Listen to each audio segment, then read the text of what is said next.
På kanten af skråningen, der hvor hasselhegnet stopper, og hvor det rustne cykelvrag har ligget i mere end 7 år,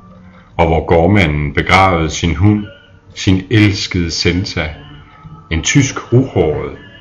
og hvor skældets mangfoldige vækster hælder ind over den nyharvede marks sirlige linjer som en messe af Bach, tysk barok i hvert fald, og hvor månen, når den kommer frem bag den kuplede nattehimmels ansigt, kaster sit lys, sit genskær mod den fremmedgørende skulpturelle gåde, der således og kun da kaster sin skygge ind mod hendes åbne mund.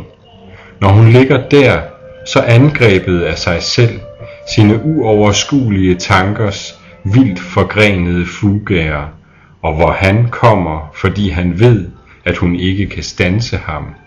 således paralyseret af alt dette, og det som ikke kan komme med, men som du har gjort, de nummerløse detaljer af altet, der kan være i dig, og det som skal komme,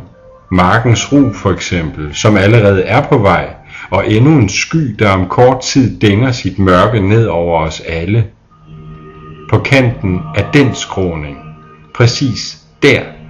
ikke et eneste andet sted i hele verden, kun faldet og himlen, kun angsten, der spirer af en hunds kranie, og rytmen og hendes åbne mund, der fyldes af fedtvæv og hjemfaldes til kanten af denne verden.